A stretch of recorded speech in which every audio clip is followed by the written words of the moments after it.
For the past 10 years, Ottawa's Napkin Analytics has been making a name for itself in the marketing analytics space. Over that time, it's consistently ranked among Ottawa's fastest growing companies. We've invited the company here to share some of the secrets behind its success. That's this week on Techopia Live.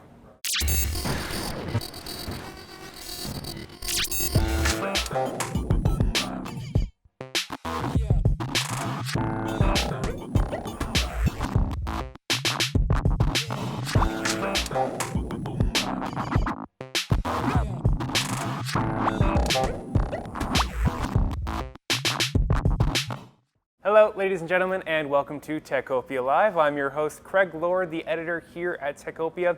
This week, we are back in the accelerator space at Bayview Yards, where some of Invest Ottawa's startups are working diligently around us.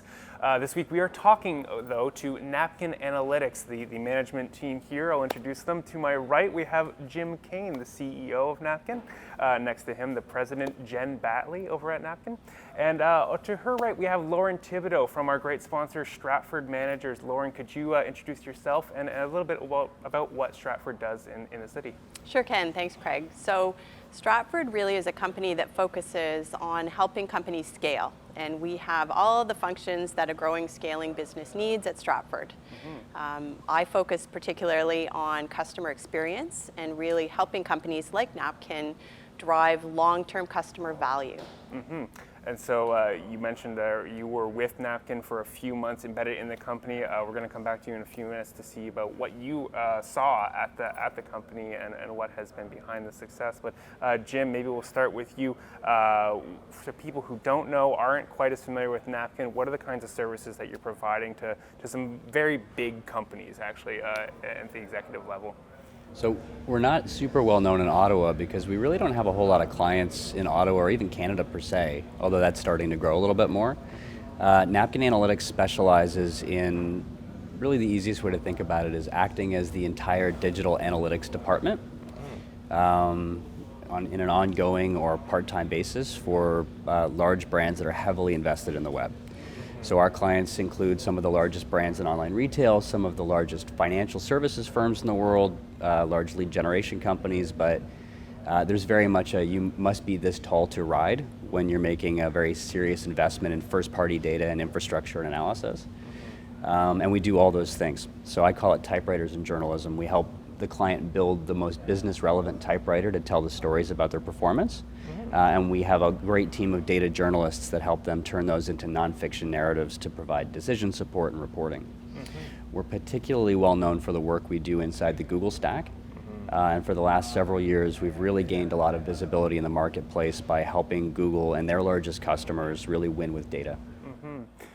But as I mentioned off the top, Napkin is not a new player in the industry. It's 10 years now, and lasting 10 years is no small feat. And over those years, you've been making lists like Growth 500, like OBJ's own fastest growing companies list for multiple years. Jen, what would you say is behind that? Why is Napkin standing out from the market, got the longevity now, and winning some of these big name clients that Jim was talking about? Yeah, I think a lot of the secret is in the talent that we have on board the team.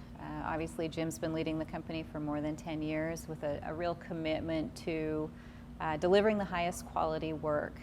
So we bring in great people, and we've really narrowed our focus. So our focus is truly on measurement and analytics support.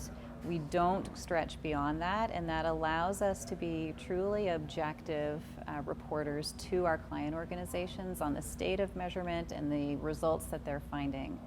That's creating an element of trust. So the expertise that we bring and really the objective perspective that we bring helps us stand out and really helps us be able to work with these really world-leading organizations. I agree with Jen, and I would add as well that when you kind of look at the ecosystem of companies that provide digital services, all of them sell data and analytics as part of their value proposition, but it's always in support of something else. We're one of the few companies that exclusively focuses in creating and leveraging data because we feel strongly that removes any bias It allows us to specialize, but it also allows us to be very unbiased in the things we help our customers understand. Mm-hmm. And so give me an example of, it's tough to name some of your clients because they are so huge. There's always those kinds of non-disclosure agreements that are in place, but can you give me an example of how you would help one of these big name clients? Why would they call you in? What would you provide to them, and how would that help influence their decision making? Yeah, and you're right. We work with companies that everyone watching this would know and recognize, and we are often not allowed to say who they are. They have more lawyers than we have employees in a lot of cases. However, they often come to us for the same kinds of solution. Either they have an analytics practice that they've stood up that they are looking to, I'll say, upgrade or up level, or they're starting from scratch. So for a lot of companies that we work with, we're coming in, often they're bringing Google into their mix, and we are starting with what we call a foundations project, where we're really laying the groundwork for a solid base for analytics and insight going forward. So stage one is typically understanding what their needs are, why are they looking to bring in this kind of measurement, what are the outcomes that they're trying to drive, and how will it support their business. We'll then support the implementation work so that they have that solid framework to build upon. And then that turns into more of an ongoing advisory consultative relationship where we're working with them to deliver the right kind of reporting to their internal stakeholders, and really helping them use the data they have, which becomes a very trusted source of data for their leadership teams and other decision makers to drive the decisions that are impacting the success of their companies. But I want to bring Lauren into the conversation now, because this is not a job that you've been doing alone. Stratford has been there to support a bit. Lauren, you were embedded actually in the company for 5 or so months. What were you doing there? What does Stratford provide to a client like Napkin when you actually are working with the company there? Sure, no, thanks for the question, Craig. So I was embedded with the team, and I was able to focus on, I would say, 2 camps of activities, if you will, some external client-facing work and some internal-facing work. And the goal of both was to really help Napkin, as they're gaining bigger and bigger clients, more and more clients, to really help scale and put the foot on the gas with confidence. So externally, I'll give you an example. Napkin works with a lot of really large firms, and their client executives really appreciate summarized information that gives them what they want in their terms to drive their business goals. Napkin has a ton of really smart resources internally, subject matter experts, and so part of what I did was help scale the process to get knowledge out of the brains of these fabulous Napkin experts in a template and a format and a repeatable process that client executives can absorb and take and get budget approval and really commit to a long-term relationship with Napkin. So that's on the external side, what I would call client experience. There was already a fabulous vision in place from Jen and the team, and they needed bench strength to scale that and to really, accelerate and bring it to the next level. If I switch gears and look internally, just like many companies, I've worked in the range of size and scale. As companies scale to that next level of growth, sometimes internal processes need an up-leveling as well.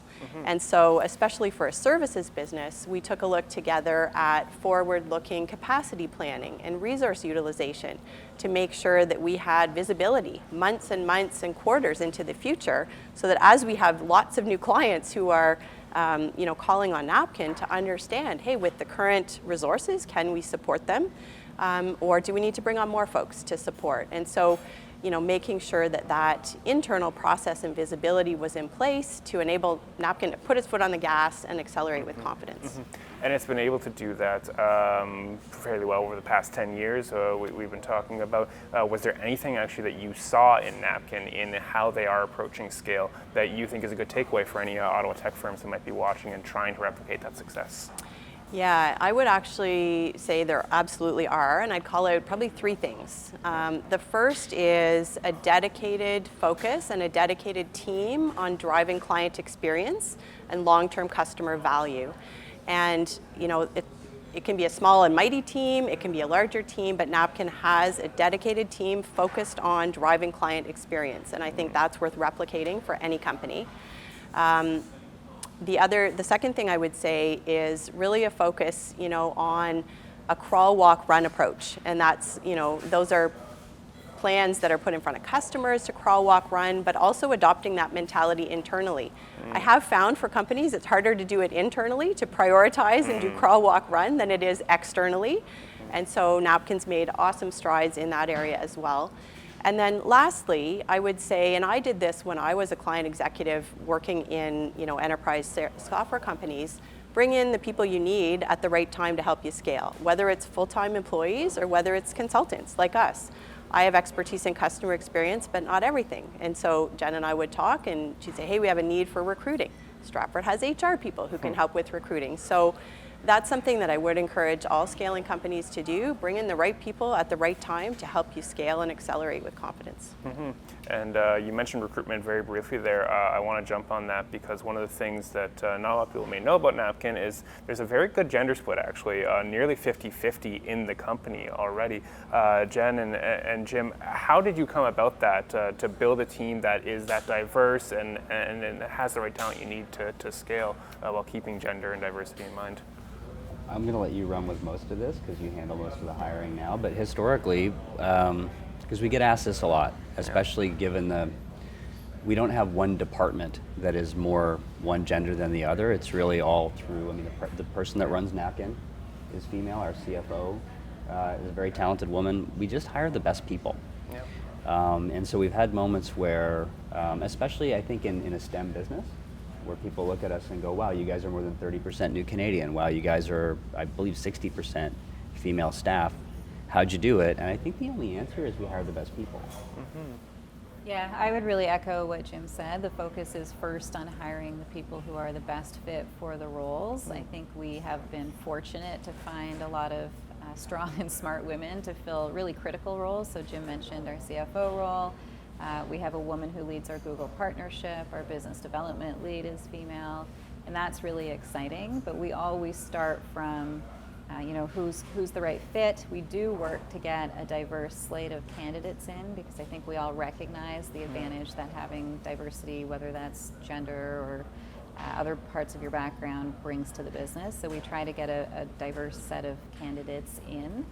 And I think we've just been fortunate to make some really, really great hires. Yeah, I'd love to add on to that too, because I noticed that when I was there embedded, and the diversity, as Jen, you touched on, extends beyond the gender mix. I mean, it's even in terms of introvert, extrovert. It's in terms of cultural background. And so as we're brainstorming solutions for gnarly client problems, you get a diversity of perspective and thought that you just wouldn't otherwise. And I truly believe it's one of the more diverse workplaces in which I've worked, and you get a better end result for your customers. So it's really fun to see firsthand. And Napkin's hiring, definitely hiring. Look on the website, open positions. And I would add just to the points Lauren was making before about the importance of bringing in the right resources at the right time, is that oftentimes when organizations bring in senior consultants to help evolve their business, the emphasis is exclusively on the bottom line. And I think something we really need to point out here is that when you do good work, but you're not doing it as efficiently as you could because you need to get better, the people that pay for it are the staff, right? And so I think one of the biggest intangible payouts of all the great work that we've gotten from Stratford is that we've created a better environment for awesome people to be awesome in terms of the work that they do. Now, we're obviously seeing impacts on the balance sheet and the growth and all those things, but it's also an even better place to work. I don't know if that's fair. Yeah, I would definitely agree, and I think the focus over the last year or so has really been positioning Napkin for the next 10 years of growth, and how do we go from where we are today to where we know we can be 5 or 10 years from now. And that's meant making some changes, and it's meant bringing more discipline to how we work internally. It's meant a different approach to the experience we deliver to our clients. But always keeping in mind that the strength that we bring comes from our people. The service that we deliver is being generated by the people who work with and for us, and we want to do that in a way that is enjoyable for them, so they like coming to work and they work with great clients on great projects. which is not always the case in services companies like ours. Yeah, but that's probably a great point to cut off the conversation as we're looking ahead to the next 5 or 10 years of Napkin. It's been a great 10 years so far, and I think the conversation today has had a wealth of knowledge that other companies in Ottawa or around the world can take away as to how do you actually build a company that lasts 10 years and 10 years plus now. So congratulations to Napkin. It's been a great decade so far. Excited to see where it goes. Thank you, Jim and Jen, for joining us, and Lauren from our great sponsor, Stratford Managers. Thank you so much for coming on and sharing your insights as well. Pleasure. Awesome. Thanks, everyone. Before I let you go, though, I want to take a quick moment and thank some of our other sponsors without whom Techopia Live would not be possible. I want to start with Number Crunch, offering virtual CFO services for SaaS firms. There's TD Bank, offering specialized programs for tech firms. There's Pearlie Robertson Hilly McDougall, a leader in business and tech law. There's the University of Ottawa Faculty of Engineering, creating the next generation of technical talent. There's KRP Properties, offering so much more than just space. And of course, we had Lauren here from Stratford Managers, offering services to help you scale up your tech venture. Now, Techopia Live is not just this fantastic show. We are also available online on obj.ca/Techopia with daily articles covering Ottawa's tech scene. You can follow us on social, on Facebook and Twitter at Techopia OTT. And if you're watching us on YouTube, please leave us a like and a comment. We would love to hear from you, and subscribe if you want to see more of our weekly tech interviews. Apart from that, I just want to thank you very much for joining us for this week's episode of Techopia Live. We'll be back next week with another episode and hope to see you again. Bye.